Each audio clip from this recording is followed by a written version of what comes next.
Brandon, Manitoba is often referred to as boring. Most people have never even heard of this prairie city, home to 50,000 people and a whole lot of wheat. But is it as truly as boring as they say? I'm Nicole Ruth, and I have always considered myself to be a world traveler, but I rarely explore what's in my own backyard.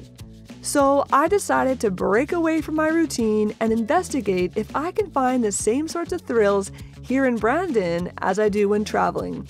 So I ask you, is Brandon boring?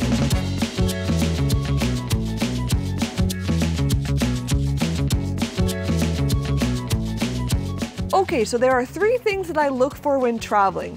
Number 1, an adventure of some sort. Number 2, food. And number 3, history. Okay, so adventure, food, and history. Let's see if we can find that in Brandon.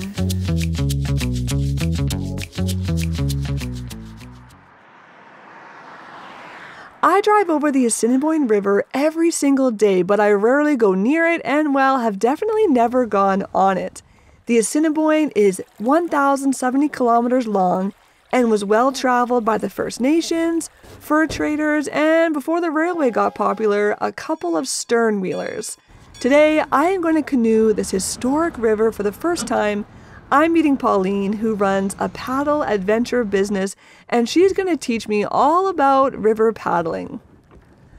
Hey, Pauline. Hey. How's it going? Good. How are you? Good. So it's a good day for paddling today? It's an amazing day for paddling. Because you know what? I've only ever canoed in lakes, which I think is just pretty easy, pretty safe. Yep.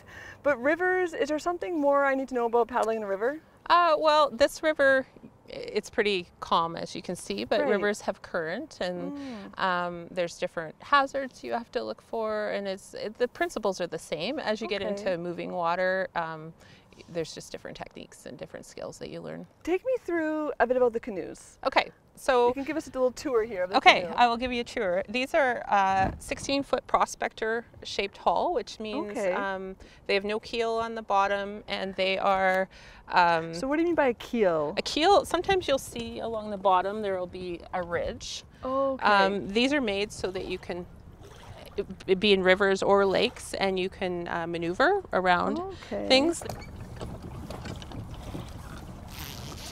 Okay. Oh, all right. There. Do you need my help? There we go. So the Easy goal is to peasy. not scrape the canoe. Okay. That's why I do it that way. Okay. So This is always the hardest part for me. So when honestly. you get in, Oh. the best way to get in, I'm going to get in first. So the best way, keep your center of gravity low. And a lot of times if you grab your paddle and you kind of slide over like this. Believe it or not, this is in fast forward. It is almost painful to watch me try and get in the canoe. I'm not always the farm girl that I should have been, but honestly, these canoes are actually surprisingly stable. Oh, I did it! You did it. Awesome. Oh my God. Okay. Okay, so there we go.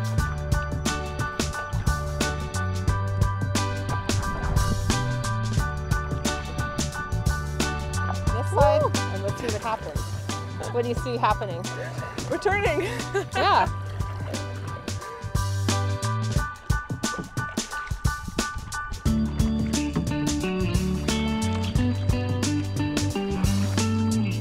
So why do you think everybody should get in a boat at one point in their life, get in a canoe? Do you think that's important? I think it's really important. I think it gives you a view on the world that's different. The chance to experience wonder. Everybody comes with their different layers and their busyness of life, and as you paddle down the river and you experience things, it's like those layers are stripped away and you get to see the real person, and people get to experience nature in a way they don't get to. Okay, so that was amazing. There is nothing more relaxing than being on the water. I can't believe that this river is only a few blocks away from me, and this is the first time I've ever paddled it.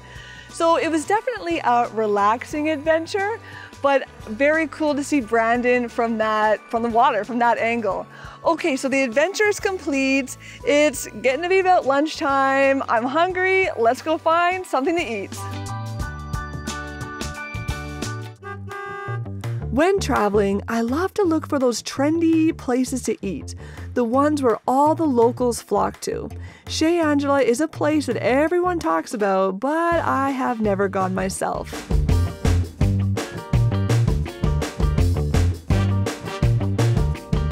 I decided to try their most popular sandwich, and it definitely hit the spot.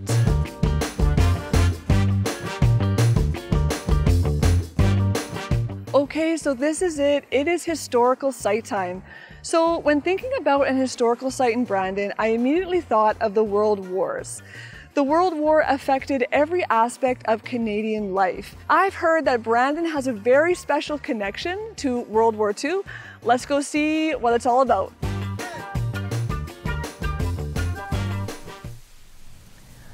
On this windy day, I am visiting the Commonwealth Air Training Plan Museum, which is Canada's only museum dedicated to the story of the RCAF, who trained and served the British Commonwealth during World War II.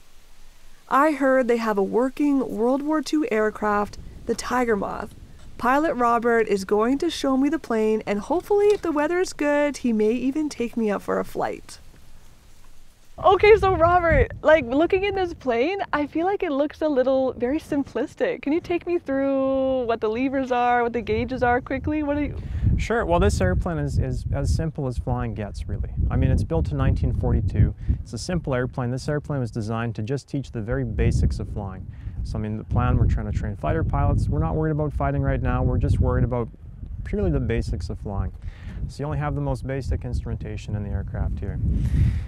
These three clusters down here, this is your temperature and pressure for the engine, your RPM to tell you how fast the engine's going, airspeed indicator, how fast we're traveling through the air, and really there's nothing else you need. You look outside and that'll tell you what you're doing.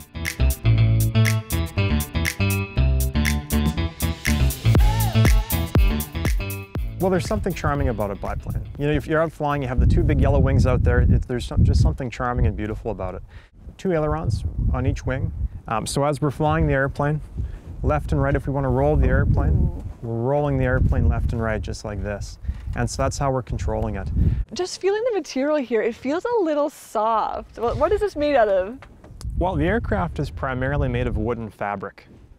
There's a little bit of metal components in the structure through the fuselage, but the wings are entirely made of fabric, stretched over top of a wood frame. So it makes it light.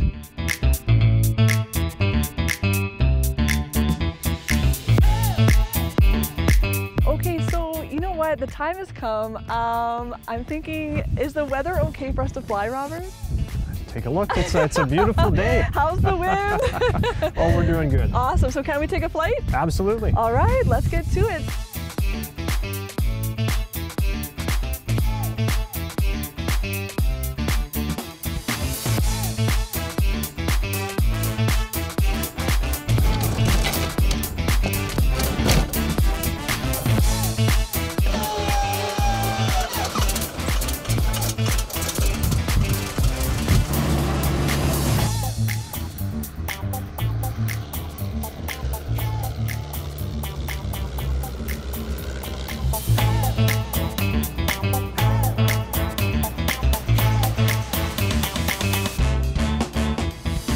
It is hard to believe that I am flying in an original 1942 plane that trained pilots and air crew right here in Brandon before they went off to war.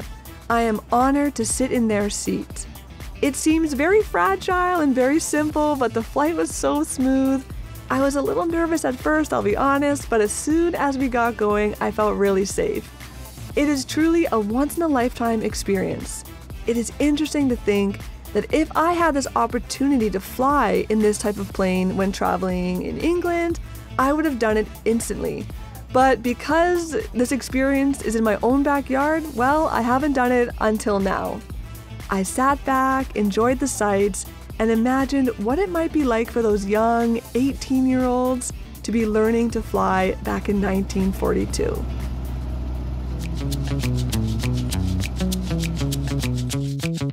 So it turns out that Brandon isn't so boring after all. I found the adventure, the food, and I got to feel the sensation of flying in a piece of history. In the end, It is the people and the willingness to love where you are at that matters most. So remember, let's get out there. Your backyard might not be as boring as you think.